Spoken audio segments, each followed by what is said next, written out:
Now, if you've been in church circles for any length of time, you might have heard the word stewardship thrown around, and it's usually in the context of money. But is that what the word is all about? What is Christian stewardship? Hello, I'm Eric, and I'm here to help you to discover biblical truth and to apply it to your life. Now, in this video, I'm continuing this series on Christian habits, our spiritual disciplines, and I'm going to talk to you about this idea of stewardship. Now, first, I'm going to talk about what stewardship is. Then I'm going to talk about why stewardship is so important for the Christian life. And then after that, we'll explore stewardship in two areas of our lives. First, our money and other physical resources, and then our time. After that, I'll close out with some thoughts on some biblical passages that talk about how to be a good steward. So what is stewardship? Well, Merriam-Webster provides the following definitions. First, the office, duties, and obligations of a steward. Second, the conducting, supervising, or managing of something, especially the careful and responsible management of something entrusted to one's care.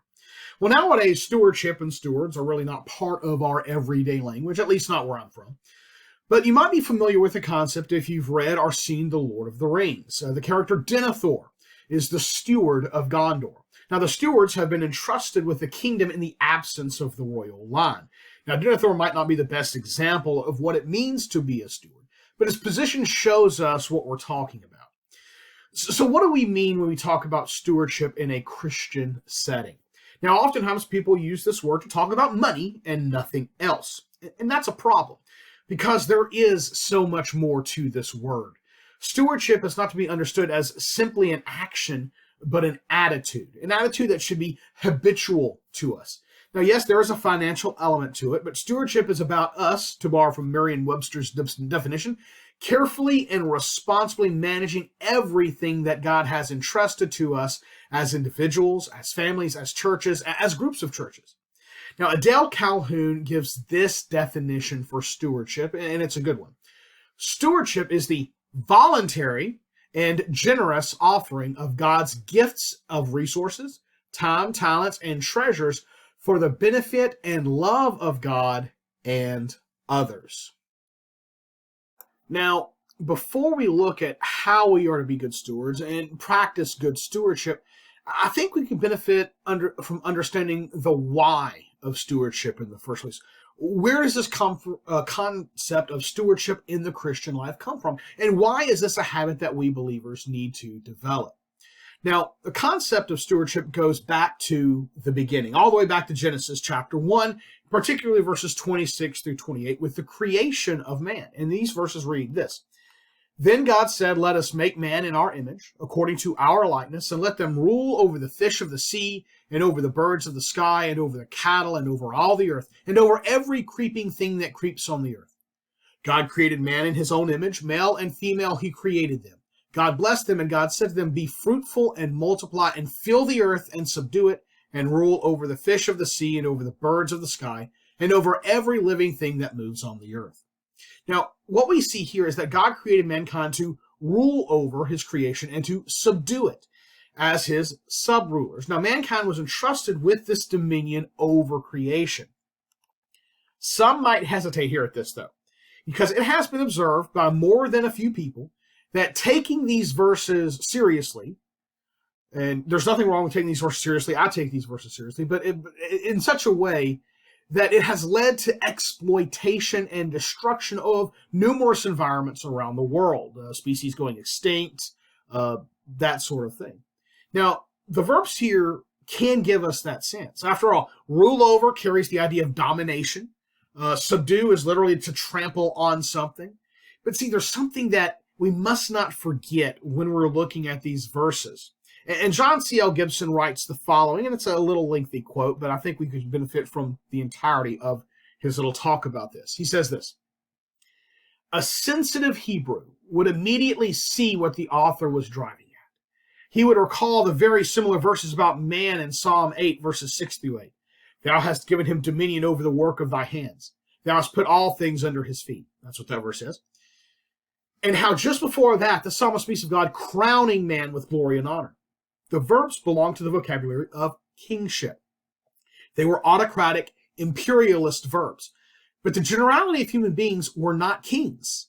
And in this context, only God was king, king of the universe. Only he had absolute power over his creatures. Nor would he forget that a little earlier still, the psalmist had expressed his utter incredulity at God promoting such a creature to such a position. Verse 2 and 4. When I look at thy heavens, the work of thy fingers, the moon and the stars which thou hast established, what is man that thou art mindful of him, and the son of man that thou dost care for him? Quoting that passage. Gibson continues, these verses in Genesis could not possibly have been taken by their first hearers to suggest that man could do what he liked with God's creation. In conjunction with the word image, they had to be emphasizing that such power as he possessed over it had been given him by God, and that he exercised it in God's place as his viceroy. It is described in a typically Jewish hyperbole as the power of a despot over his subjects or of a taskmaster over his slaves, because it is ultimately God's power. Man could only use it rightfully if he used it as God himself, not some human dictator, would have used it. End quote. God gave mankind stewardship over creation. But as Gibson rightly points out, that stewardship was to be performed as God would have performed it. And that's where we mess up oftentimes, because we, instead of acting like a steward of the king, I act as if I am the king.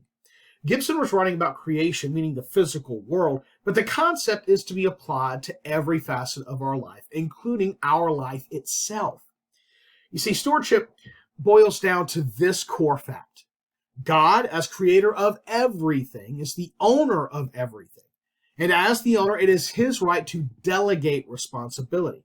He placed mankind over creation, and each one of us is going to have to answer for how we managed what is his. Now, I'm not going to get into the argument from environmentalists or anything like that. That's not the place for this discussion. But I will say this when it comes to the stewarding of creation, stewarding of the world. We should practice conservationism while making full use of what God has supplied to us. The thing is, this goes beyond our natural environment. You see, most often when stewardship is mentioned, as we've noted, there is a focus on finances, money. And perhaps that's because this is where we see it impact us the most. But God has entrusted us with more than money. He's entrusted us with time, talents, gifts, resources, our very lives, as Calhoun rightly defined stewardship earlier.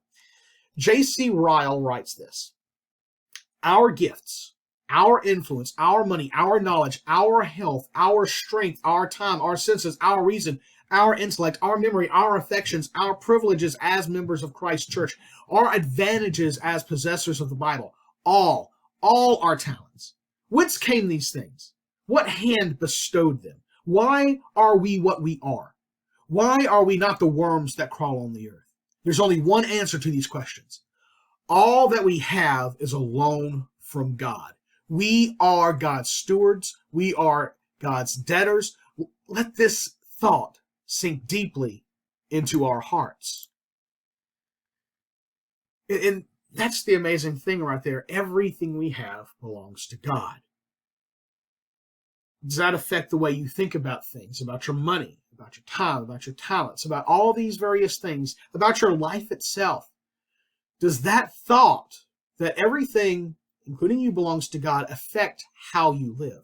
You see, God has gifted to us these things that we might serve him. Now, we talked about service. I talked about that in the last video in this series. And serving God and stewardship are two aspects of what it means to worship God. That was the video before. See, if God is first in our lives, if we have put him first in our lives, we made him the priority for that, we recognize him as our king, we will both serve him and responsibly manage what he has entrusted to us. Now, in talking about God's gifting to us, Peter makes it clear that we are to be good stewards. Christians are to be good stewards. 1 Peter 4:10. As each one has received a special gift, employ it in serving one another as good stewards of the manifold grace of God. Now, Peter's talking about stewarding the gifts he's given, and he talks about speaking, he talks about serving. And so he's talking about that, but the principle's bigger than that, because everything in the Christian life, everything that we have, is because of God's grace towards us.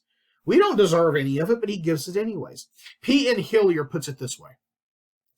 The principle of stewardship is closely linked to the concept of grace. Everything comes from God as a gift and is to be administered faithfully on his behalf. Everything comes from God as a gift, right? So what we're seeing is that God has given mankind resources that we're to responsibly use and manage. And God has given every believer these resources that we need to responsibly use and manage. So it's not just mankind that is the stewards of God's creation. Believers in particular are stewards of everything that God has given to us. You see, stewardship is part of being a disciple. Now, Carl Allen Kuhn, in his book about the kingdom of heaven and the kingdom of God in the books of Luke and Acts, he writes this. Luke uses the journey motif to emphasize the missionary character of discipleship. This is not a journey that Jesus intends to take alone. Jesus leads the way and calls those who consider themselves his disciples to fall in with him, to take up their own crosses daily and to follow him to Jerusalem and beyond. And it is on this journey to Jerusalem from Luke 9 onward that the disciples repeatedly receive instruction on what it means both to embrace the kingdom and to serve as its stewards. My emphasis is right there on that last bit for our purposes here. You see, God has given us his kingdom, and we are responsible for it. We are stewards of that kingdom and seeing it expand and advance on this earth in our lives and in the lives of those around us. Now, M.J. Wilkins, writing on discipleship, he says this, and he's concerns Luke too. Luke this idea comes up a lot in Luke. He writes, discipleship begins with entering the way of salvation, and it advances as one travels along the way. Luke specifies that self-denial, taking up the cross, and following Jesus characterize not only the entrance into the way, but also life on the way. With the addition of each day to the cross-bearing proclamation, the Lucan Jesus calls for a daily self-denial, daily bearing one's cross, and daily following in the footsteps of the Master. Life on the way involves being doers of the word because not all who are walking on the way truly belong on the way.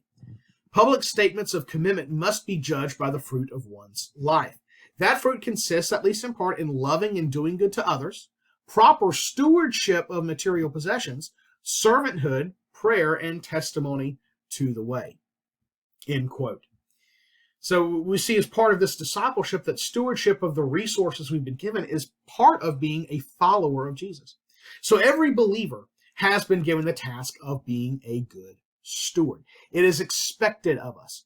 Now, in my last video on serving, we looked at how we can steward the gifts and talents that God has given to us. Now, what we're going to do now is to look at two areas where we need to practice stewardship in our personal lives. First, we're going to look at money, and we can add other physical resources to this, and then we're going to look at time. The stewardship of money. Now, Lynn Woods in the Rose Guide to Discipleship identifies three encouraging truths about money. Truth number one is this: God is generous with his children. He promises to provide for all of our needs. And he references three verses. And so I would like to just mention those three verses to you. Psalm 145:16. The psalmist talking to God, you open your hand and satisfy the desire of every living thing. Matthew 7:11, if you then, this is Jesus talking, being evil, know how to give good gifts to your children, how much more will your Father who is in heaven give what is good to those who ask him? And then Philippians 4:19, Paul's writing to the Philippians, he says, and my God will supply all your needs according to his riches and glory in Christ Jesus. You know, all of these verses, they point out the fact that God is generous with his children, with all of creation in some ways, right? You know, provides for every living thing. The breath that we breathe, the food that we eat, everything ultimately comes from God. And he's generous with his children above even that with everybody. He promises to provide for us, you know, if we but ask, right? Now, truth numbers 2 and 3, I'm going to read them together and then comment on one of the passages he uses to support both of those. Truth number 2. God gives generously to his people so that we can give generously to others. And then truth number 3, God says he blesses the generous. Now, one of the passages that he used to support both of these truths, there's some others, but the one passage he looks at and missions for both of them is 2 Corinthians 9, 6 through 11. Now this I say, this is Paul writing, he who sows sparingly will also reap sparingly, and he who sows bountifully will also reap bountifully. Each one must do just as he has purposed in his heart, not grudgingly or under compulsion, for God loves a cheerful giver. And God is able to make all grace abound to you, so that always, having all sufficiency in everything, you may have an abundance for every good deed. As it is written, he scattered abroad, he gave to the poor, his righteousness endures forever. Now he who supplies seed to the sower and bread for food will supply and multiply your seed for sowing and increase the harvest of your righteousness. You will be enriched in everything for all liberality, which through us is producing thanksgiving to God. Now, I preached a sermon on this passage a number of years ago, and so I've got some words from that. And there are three principles that we see in these verses. First is the principle of sowing and reaping. You know, if giving is like sowing seed, as the illustration there talks about, then this principle tells us that the amount of generosity that we have will affect the produce. The more generous we are, the greater effect our giving will have.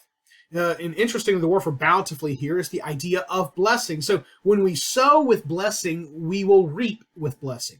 Blessings abound when we give generously. But when we give stingily, we will also reap stingily, right?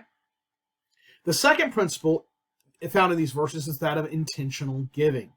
When it comes to giving, we have to be intentional. We're to give what we purpose in our heart. Now, there are qualifications here, not grudgingly or under compulsion. Now, our giving cannot be done grudgingly, that is, with pain or under affliction, or because we feel pressured to give. And so there are reasons not to give. Don't give because you feel guilty about not giving. Don't give because you feel embarrassed. Don't give under pressure. Don't give because someone's forcing you to give. If you give for any of these reasons, you are sowing stingily. Your heart isn't in it. It's not about what you give. It is even about how much you give. It is about what is in your heart. If you give, you have to give because you want to give. God loves a cheerful giver. And the word for cheerful here is the word from which our English word hilarious comes. God loves a hilarious giver. That is somebody who finds joy in giving, who's already ready and glad to be able to give. Now, as I'm reading these verses, or as I'm reading my notes here, I'm reminded of the story of Ananias and Sapphira from over in Acts. And they had seen people selling their land and giving the money to the church, and like all of the proceeds. And so Ananias and Sapphira decided to sell some land that they have. And so they do so, and they come to the church, and they give some of it. They've already decided they're only going to they're going to keep a lot for themselves, like half of it, and they're going to give half to the church. But they're going to pretend as if they have given everything to the church, right? And so there's this pretense here. Their heart wasn't really in this giving. They just wanted to look good in front of other people. And so God judges them because, and Peter says, hey, when it was yours, you could have done with it what you wanted. It's the lie that you've told. It's the reason you're doing this. And so Ananias and Sapphira were judged by God for their lie. It wasn't that they kept half of it for themselves. It's that they gave half to the church and pretended that it was all of it to the church, right? So it's just this idea of the stingy giving in their example that popped in my head as I was reading this. The third principle is that God provides. Paul tells us that we can trust God. And notice that there's some universal words in this truth here. God is able to make all grace abound to you. All grace, right? We don't have to fear when we give because God can, and he has the power to give us everything, even when we don't deserve it, to make his provision abound to us, right? God gives beyond what we need, bountifully, amazingly, all grace, right? Graciously. And why does he do this? So that always having sufficiency, that is what we need, what is sufficient in everything, we may have an abundance for every good deed. He gives us more than we need, so that with what we need, beyond what we need, we can give away, or we can help, we can be generous with, right? God provides everything that we need to live, and he's gracious to do so, and we're free to be generous in our giving. And so Paul references Psalm 112:9, and then he explains what it means for us that God provides. God provides the seed for sowing and bread for food. If God does that, we can trust God to provide for us so that we can give with freedom, with liberality, as the verse I read says. And when we give with freedom, God will richly bless our giving and use it far beyond what we can even imagine, right? The impact it has is greater when we give freely. And then our giving and God's blessing causes people to give thanks to God for that. Now, so there's those three principles from 2 Corinthians 9. Principle of sowing and reaping, the principle of intentional giving, and the principle that God does provide. Now, in continuing to talk about stewardship of our money, Donald Whitney identifies 9 New Testament principles about giving, some of which we've already seen, right? So they're just read through them all. 1, God owns everything you own. We've talked about that. Giving is an act of worship because we're worshiping God. He alone is worthy of all of us and everything we have because it's ultimately His, and so we give it back. 3, giving reflects faith in God's provision. When we give, our money and give generously with our money, it's showing that we actually trusting in God to provide what we need for us, right? Money doesn't drive us. We're not trusting in our money, we're trusting in God. 4, giving should be sacrificial and generous. Giving should be a sacrifice for us in the sense that we're showing, just like Abraham offered up Isaac as a sacrifice, showing that he was trusting in God to provide. And Hebrews says that, hey, Abraham expected God to raise Isaac from the dead, right? It shows that we're trusting in God when we sacrificially give and when we're generous with our giving. When we give beyond what we think we can. There's that aspect to it. We show our generosity to each other. Giving reflects, is the 5th one, giving reflects spiritual trustworthiness. God has entrusted us with resources, and when we give those resources, we're showing that we can be trusted with what God has given to us. 6th, giving, love, not legalism. We give not because there's a rule, right? We don't give because there's a rule saying, hey, we have to get this. Whitney uses the idea, talks about the idea of, God doesn't send us a bill that says this is what we have to give. And he goes on to say churches don't send us a bill, but I've actually heard and seen stories where churches actually do send you a bill of your tithe, right? This is what you owe. That's not the way it works. That's not the way it works in God's economy. That's not what stewardship is about. Stewardship is not about bills. It's not about these rules that we have to follow with certain percentages. It's about showing our love for God, 1, by giving back to Him, and 2, when we share it with other people, we're showing our love for other people. Giving is about love, right? The 7th thing he says is give willingly, thankfully, cheerfully. And he's referencing back to the 2 Corinthians 9 passage. We willingly, it's not forced. We give thankfully because God has given it to us. God has given it to us, and we're thankfully give it back to Him or to help support other people. And we give cheerfully, right? Hilariously, like we talked about. 8th, giving should be planned and systematic. This is intentional. We've talked about that one too. We plan to give. We plan what we should give. We know how much we should be giving. We give, and we do it systematically instead of carelessly. It's a habit of giving, right? And the 9th thing is generous giving results in bountiful blessing, and that's one we've talked about too. When we generously give, God blesses what we give, and God can and will oftentimes bless us. And it might not be in material blessing. It might not be in money. We are, as Jesus talked about, storing up treasures in heaven where moth nor rust destroy nor thieves can get in and steal. Instead of building up treasure on earth, we're building up treasure in heaven. We will receive a reward from God when we generously give. Now, there are 2 further things that I want to talk about in regards to giving. First, I want to talk briefly about tithing, and then I want to talk about the attitude that some people have when it comes to giving, right? So first, tithing. Now, you'll see this word come up a lot in talking about stewardship. Now, the word simply means a tenth. It's an offering of a tenth. In the context of giving, it means that you give to God, through the church, a tenth of your income. Now, debates rage about this issue, and the debates have been going on for a while, and they probably will continue to go on. And sometimes the thing is that debate distracts us from what God intended when he gifts us with the ability to give. Stashen and Gushy write this about the tithe debate. They write, much debate can be found about the ongoing validity of the tithing mandate, given its relatively thin Old Testament basis and the lack of explicit affirmation of the tithe in the New Testament. We think that giving sacrificially to God's kingdom work is a clear biblical mandate, but regret that the notion of economic stewardship is so frequently reduced to legalistic debates over tithing. So what they say is tithing, being generously giving and giving sacrificially goes beyond the tithe. And if we focus so much on these legalist debates over the tithe, we're missing the point, right? Now, for all of you, I've got a video here on my YouTube channel, and I'll link that in the description below. It's on the question of, is tithing a requirement, or is tithing required for believers? I conclude that tithing is not required for believers, but rather it is an expectation. And there's a difference in this. It's not a rule that we have to follow, but I will say this, a tenth is a good round number that is easy to calculate. After all, it's just a tenth, right? 100. What's a tenth of 100? $10, right? A tenth is easy to figure out. And it's a great place to start because we're talking about giving sacrificially.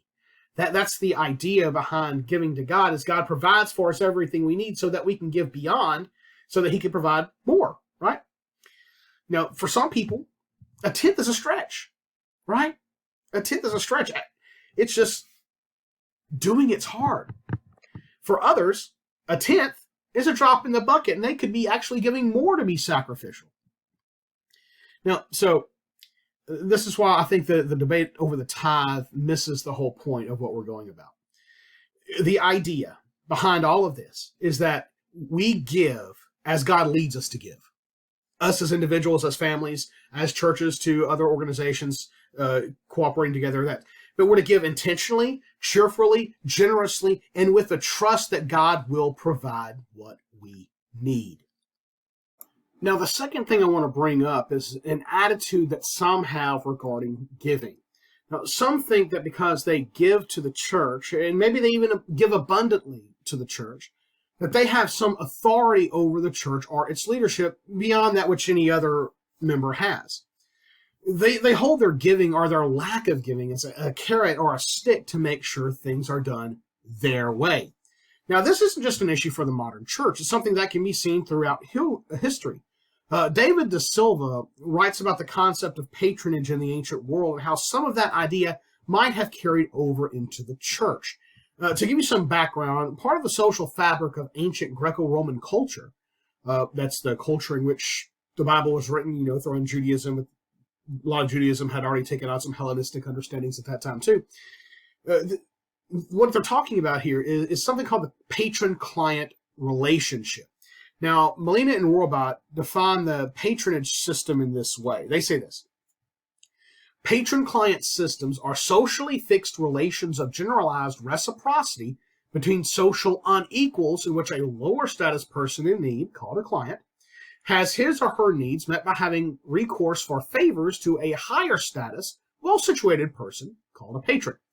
By being granted the favor, the client implicitly promises to pay back the patron whenever and however the patron determines. By granting the favor, the patron, in turn, implicitly promises to be open for further requests at unspecified later times. Such open-ended relations of generalized reciprocity are typical of the relation between the head of a family and his dependents, wife, children, and slaves. By entering a patron-client arrangement, the client relates to his patron as to a superior and more powerful kinsman, while the patron sees to his clients as to his dependents. End quote. It's easy to see how somebody, especially someone wealthy, could bring this idea into the church setting and see it giving an extension of this system. Where the church or church members will become clients to their patronage. And some wealthy church members still think this way today, to be honest. And I'm sure you may have heard stories about somebody saying, well, if this happens, I'm not going to give anything. Or I give so much money to this church, and so things need to be done my way. You will see this You might hear about this, and it doesn't happen in your own church. Hopefully it doesn't. But De Silva counters this idea about what's going on in giving in the church. And he writes this, a lengthier quote here. He says, "We are to exercise stewardship of the very gifts that God has granted, with the result that honor and praise offered to God increases." Quotes a bunch of passages there. "Nevertheless," he writes, "benefaction within the church is a specific gift of God. It is a manifestation of God's patronage of the community, mediated through its members." Romans 12:6-8, Ephesians 4:7, and 11-12. "Alongside and among spiritual endowments and edifying services like prophecy, tongues, teaching, and words of knowledge, God also bestows the gift of giving to achieve God's purposes in the family of God. God supplies all things, so that Christians are called to share on the basis of their kinship responsibilities toward one another in the church, rather than use gifts of money and hospitality to build up their client base, the source of local prestige and power. This is a bold transformation of patronage into stewardship." End quote there. This is me talking, interrupting in this. So some people could have come in, brought that patron-client relationship. Hey, I'm giving, therefore, I'm the patron, you're the client. We need to do things this way. You come to me for favors, I give you favors, that sort of thing. But De Silva is saying, no, that's not what's going on. Stewardship is the way of things because God is the patron for the church. He is the one who gives gifts. He does it through other people because we're family.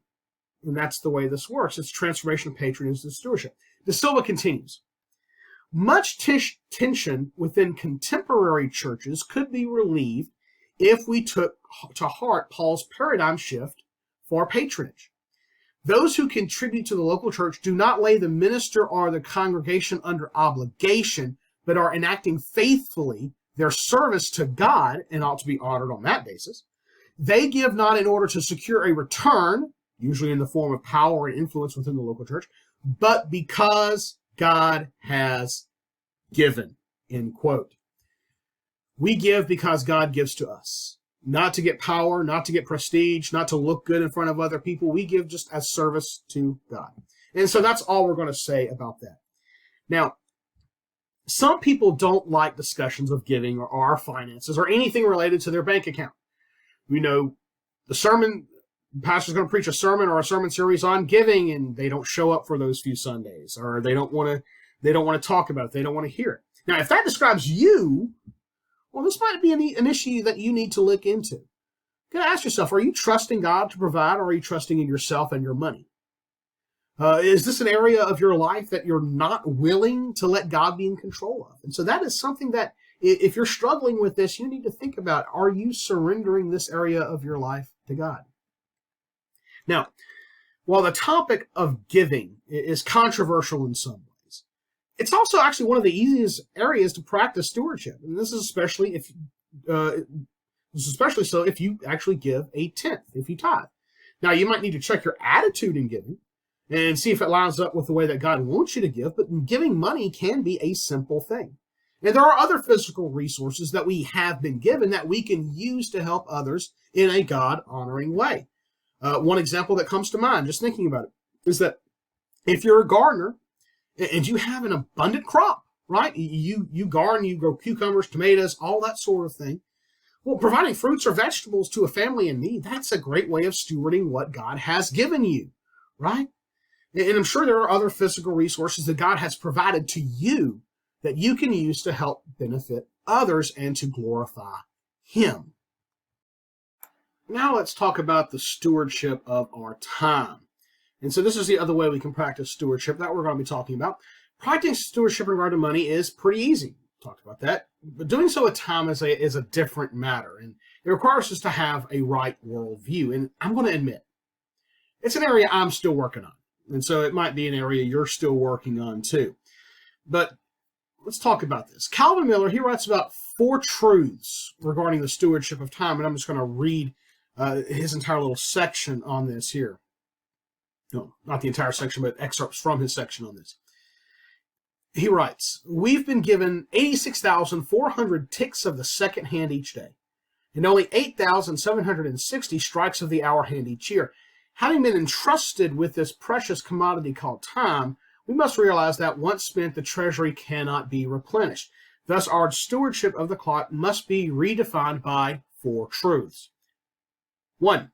We are clearly not the owner of our days. James reminds us that our lives are fleeting, James 4:14. In other words, whatever work God has given us to do, we are always working against a deadline. We recognize that Jesus is coming again, and at that moment, every pendulum will cease to swing and all mainsprings will break, using clock references there. So me talking now, we don't own our days, right? And there's going to come a time when that's over. We won't have any more time to work, right? So we're always working against the deadline. Second truth, we are to be faithful in our management of all those gifts and goods God has given us, 1 Corinthians 4:2. In terms of natural talents, Miller writes, such as communication or music or administration, these natural and spiritual gifts should be used in the church, Ephesians 4:8-12. The material gifts, such as salary, income, and inheritances, are to be spent in such a way that our use of all our money will indicate that we understand that our material possessions were never our own. On the other hand, neither were our days. God gives them to us to be spent like currency drawn from the wallet of our lives. Third truth, the ultimate purpose of Christians is to glorify God, 1 Corinthians 6:19-20. Using time without regard for God is indeed to lose it, Miller writes. Whether we run to please the clock or we merely live as captives to its hassled demands, we have failed to understand that hurriedness is no substitute for calculated usefulness, end quote. We can get so busy we miss honoring God in what we're doing. So that's what he's warning against there. Fourth truth, we are the trustees of our glorious individuality, 1 Timothy 6:20. No two of us are alike in this universe, and we have each been given unique kinds of gifts. There is something given to us to do that no one else can do quite like we can. And so, end quote. God has made us as individuals who we are so that we can serve him in ways that only we can serve him, right? So we're the trustees of the time we spent doing those things. Now, Miller continues with what he says, a final word about the tyranny of the urgent. He writes, most of us live our lives serving some form of Christian institution. That might not be your case, but the idea here carries over. He writes, this may be a church, a college, a hospital, or a school. In these places, our lives will be mandated, and I want to interrupt here. This is actually the same thing for work, too, any job. But he says, in these places, our lives will be mandated by those who impose on us deadlines, forms, corporate agendas, in short, clockly restraints. But the believer who wants an in-depth affair with Christ must not allow time clocks and ledger sheets to destroy that wonderfully holy leisure by which we make friends with God. To be a godly disciple means that we transcend the clock, because to be with God mandates that we give our life to become one who waits on God for the sheer pleasure of his company. What Miller is saying here is that we can get so caught up in serving God, even at church or Christian school or wherever, or serving God where we're working and that sort of thing, that we actually miss out on deepening our relationship with God. Now, Donald Whitney gives us 10 reasons for a disciplined use of time. So we're just going to work our way through these, and I think they'd be fairly obvious to us, too, when we actually think about it. 1, use time wisely because the days are evil, quoting scripture there. You see, he writes, the world we live in is not conducive to using time wisely, especially for purposes of spirituality and godliness. He goes on to note that, we want to be lazy. That's a tendency that some of us have. We want to do this, there's temptations abound for us to misuse our time. And so, but we got to remember, hey, we live in evil days, but we're not to be living that way. Right? The second reason he gives is that wise use of time is preparation for eternity. And so we're going to be spending all of eternity worshiping, serving God, in relationship with God, with him. And so using our time wisely now is preparing us to serve God wisely in eternity. Third, time is short, right? We have a limited number of days, and then we die, right? Time is short. Time is also passing. This is his fourth reason. Not only do we have a limited number of days on this earth, but those days pass quickly, right? The fifth thing regarding reasons for a disciplined use of time is that the remaining time is uncertain. We don't know how much longer. So we got 3, 4, and 5 kind of go together. Time is short. We live a short life, relatively. It passes quickly, and we don't know how much we have. That's the fifth thing here. The remaining time is uncertain. We don't know how long we have left to live, so we should be wisely using our time now. Since we don't know how much longer we're going to live, we know we're going to die, and it's passing quickly. It's kind of add up. It makes sense, right?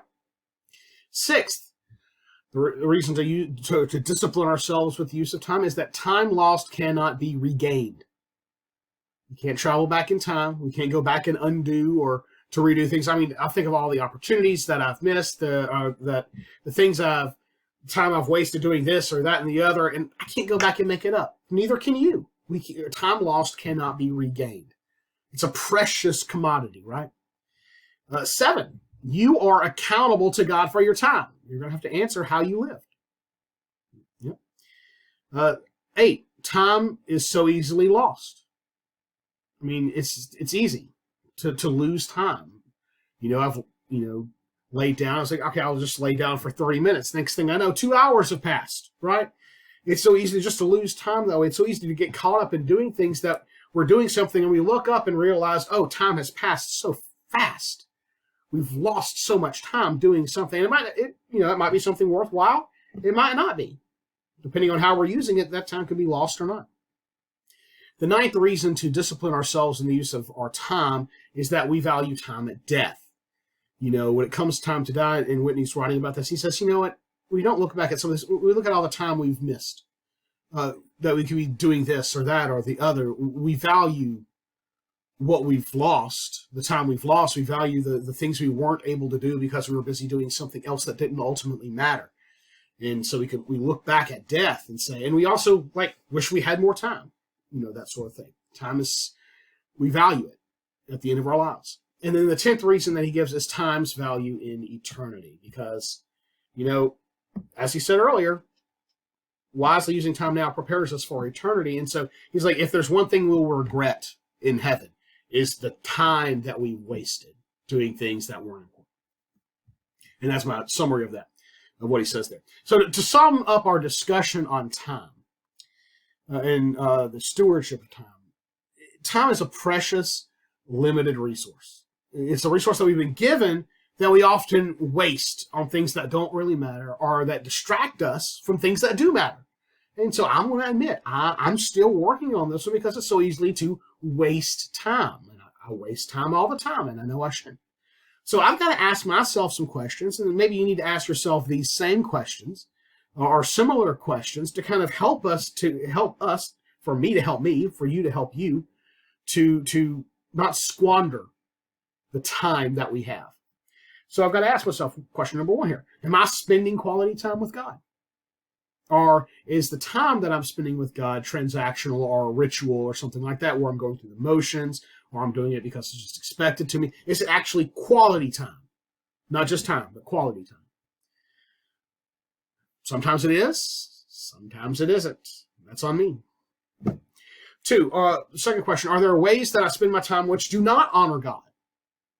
Right? Are there things that I'm doing that don't bring God glory, that do not honor him, that don't reflect the gift that he's given, that is this my time? And I have to admit, there are things that I've done. Sometimes it's just wasting time doing something when I could be doing something else that's actually more beneficial and more God-honoring and God-glorifying. Those things that distract me, the things that keep me from doing this, that don't honor God, I need to cut those out. And I'm sure there are things in your life that you're doing, that you're spending your time doing, that actually don't matter, right? That don't glorify God. Might need to cut those out. Just saying. Now, the third question is wrapped around 2 extremes. Actually, the third and fourth questions that I've come up with. There are 2 extremes that we have a tendency to do. Busyness and laziness. And see, me, I'm inclined more towards laziness than busyness. That's just me. Some other people that I know are more inclined towards busyness. They just have to be doing stuff. They have to be doing something. And there's nothing wrong with doing things, and there's nothing wrong with taking rest, right? There's a time for rest and a time to work. And so, but I know, for me, that my laziness sometimes gets in the way from serving God like I should serve God, like I want to serve God. Now, so I have to ask, is your laziness or is your busyness, depending on your tendency, does it keep you from serving God the way God wants you to serve him and live for him? This is a question you have to ask, because it's a question I ask myself. The fourth question is related. What are some ways that I can overcome my tendency? Whether it's laziness or whether it's busyness. What are some ways that I can overcome my tendency so that I can use my time wisely? And so those are some questions to kind of help us to begin to think about how I'm using my time. Am I being a good steward of my time? And maybe these questions and what we've talked about will help you in this area of your life. Now that we've looked at what stewardship is and why we should practice it, and two areas where we should be practicing stewardship, how can you be a good steward of what God has given us to manage? Now, there are two key things to being a good steward. One is faithfulness and the other is wisdom. And there's a third that kind of is part of wisdom, but it's its own separate thing. And that is just recognizing that we will be held accountable for how we have managed what God has given us. And so there are two passages from Luke and one from Matthew that provide a foundation for understanding what it means to be a faithful and wise steward. And so I'm going to read through each of these, and then I'm going to come back and highlight what these passages have to say regarding stewardship. I'm not doing an in-depth exegesis of these passages. I'm not doing an in-depth teaching on them. This is just, what do they teach us about stewardship? The first passage is Luke 12, verses 42 through 48. And the Lord said, "Who then is the faithful and sensible steward, whom his master will put in charge of his servants to give them their rations at the proper time? Blessed is that slave whom his master finds so doing when he comes. Truly I say to you that he will put him in charge of all his possessions. But if that slave says in his heart, 'Well, my master will be a long time in coming,' and begins to beat the slaves, both men and women, and to eat and drink and get drunk, the master of that slave will come on a day when he does not expect him, and at an hour he does not know, and will cut him in pieces and assign him a place with the unbelievers. And that slave who knew his master's will and did not get ready or act in accord with his will receive many lashes. But the one who did not know it and committed deeds worthy of a flogging will receive but few. From everyone who has been given much, much will be required. And to whom they entrusted much, of him they will ask all the more." The second passage is Luke 16, verses 1 through 13. Now he, Jesus, was also saying to the disciples, there was a rich man who had a manager, and this manager was reported to him as squandering his possessions. And he called him and said to him, "What is this I hear about you? Give an accounting of your management, for you can no longer be a manager." The manager said to himself, "What shall I do, since my master is taking the management away from me? I'm not strong enough to dig. I'm ashamed to beg. I know what I shall do, so that when I am removed from the management, people will welcome me into their houses." And he summoned each one of his master's debtors, and he began saying to the first, "How much do you owe my masters? How much do you owe my master?" And he said, 100 measures of oil. And he said to him, "Take your bill and sit down quickly and write 50. Then he said to another, "And how much do you owe?" And he said, 100 measures of wheat. He said to him, "Take your bill and write 80. So his master praised the unrighteous manager because he had acted shrewdly. For the sons of this age are more shrewd in relation to their own kind than the sons of light. And I say to you, make friends for yourselves by means of the wealth of unrighteousness, so that when it fails, they will receive you into the eternal dwellings. He who is faithful in a very little thing is faithful also in much. And he who is unrighteous in a very little thing is unrighteous also in much. Therefore, if you have not been faithful in the use of unrighteous wealth, who will entrust the true riches to you? And if you have not been faithful in the use of that which is another's, who will give you that which is your own? No servant can serve two masters, for either he will hate the one and love the other, or else he will be devoted to one and despise the other. You cannot serve God and wealth. The third passage is Matthew 25, verses 14 through 30. And Jesus talking here. For it is just like a man about to go on a journey, who called his own slaves and entrusted his possessions to them. To one he gave 5 talents, to another 2, and to another 1, each according to his own ability. And he went on his journey. Immediately the one who had received the 5 talents went and traded with them and gained 5 more talents. In the same manner, the one who had received the 2 talents gained 2 more. But he who received the 1 talent went away and dug a hole in the ground and hid his master's money. Now after a long time, the master of those slaves came and settled accounts with them. The one who had received the 5 talents came up and brought 5 more talents, saying, Master, you entrusted 5 talents to me. See, I have gained 5 more talents. His master said to him, Well done, good and faithful slave. You are faithful with a few things. I will put you in charge of many things. Enter into the joy of your master. Also, the one who had received the 2 talents came up and said, Master, you entrusted 2 talents to me. See, I have gained 2 more talents. His master said to him, Well done, good and faithful slave. You are faithful with a few things. I will put you in charge of many things. Enter into the joy of your master. And the one who also had received the 1 talent came up and said, Master, I knew you to be a hard man, reaping where you did not sow and gathering where you scattered no seed. And I was afraid and went away and hid your talent in the ground. See, you have what is yours. But his master answered and said to him, You wicked, lazy slave. You know that I reap where I did not sow and gather where I scattered no seed. Then you ought to have put my money in the bank, and on my arrival I would have received my money back with interest. Therefore take away the talent from him and give it to the one who has the 10 talents. For to everyone who has, more shall be given, and he will have an abundance. But from the one who does not have, even what he does have shall be taken away. Throw out the worthless slave into the outer darkness. In that place there will be weeping and gnashing of teeth. These 3 passages talk about those who have been entrusted with something by their master, whether it's responsibility or our money. These parables of Jesus point out several things about stewardship. First, what they all teach is that we will be held accountable for how we use and manage the resources that God has given us, whether we waste them or whether we use them wisely. And so we need to remember that we will have to give an answer to God about what we've done with what he's given us. Now, does that thought frighten you maybe a little bit? We'll have to give an account. But fear, we can't let that control us. We should be doing what we... The second thing is that these parables teach is that wise or sensible use and management of these resources is recognized. God recognizes it when we wisely, sensibly use what he's given to us. The idea here is being prudent, recognizing that the accountability that we will face, but it's also recognizing that there's a righteous way and an unrighteous way of handling those resources. Now, wise use of these resources is not selfish. It's not self-focused. It's not focused on what I need, what I want, what gets me ahead. It's not about me.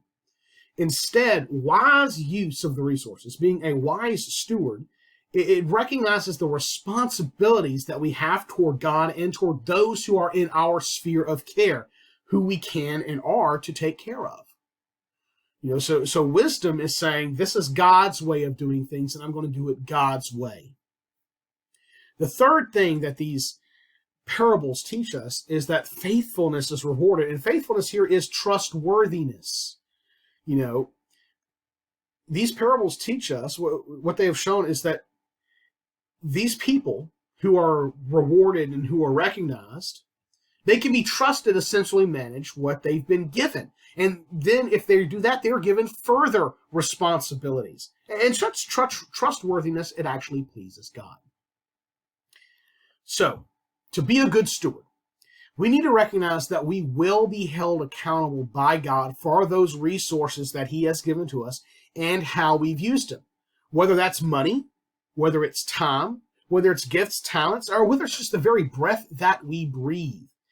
We need to wisely and sensibly manage these resources, using them to honor God and to serve him and to meet the needs of others in a way that glorifies him. Passing on the blessing, so to speak. We've been blessed and we pass that on to others. And we need to be trustworthy with what we have been entrusted, with what has been entrusted to us. Not being selfish or afraid or lazy. We rise up to meet the responsibility of being God's steward. As we've seen, stewardship is more than about money, though that's what we often make it about. Stewardship is to be a way of life for the believer. It's beginning with what we hold to be true.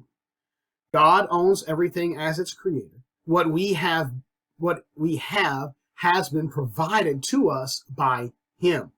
And so what we have then is to be used and managed in such a way, in such a wise and sensible and trustworthy way, to serve God and others in a way that glorifies Him. And one day we will all have to give an account for how we have lived, how we have served, how we have given and used what has been given to us. You see, stewardship is a lifelong responsibility. It's a habit that we need to develop by disciplining ourselves, particularly in the areas of money and time. If Jesus is our Lord, then our lives, our talents, our resources are His. And so are we honoring Him as good stewards? Now, I hope that this video has helped you to understand a little bit more about stewardship and what it is. In the next two videos in the series, I'm going to be looking at the habits of evangelism and discipleship. And these two things are inextricably linked. You can't separate them. Evangelism leads to discipleship, and discipleship practices evangelism. And it's just a cycle that keeps going round and round. So the next video in the series is on evangelism. And we're going to talk about missions when we're talking about evangelism as well. The second video concerns the habit of discipleship and how it's something that every believer needs to be participating in. If you've got something from this video, please give it a like. If you think that somebody else can benefit from watching this, from the teaching on stewardship, hey, please share. If you've not yet subscribed to my channel, go ahead and do so. And click that notification bell. That way you can know when a new video becomes available. Thank you for watching. God bless.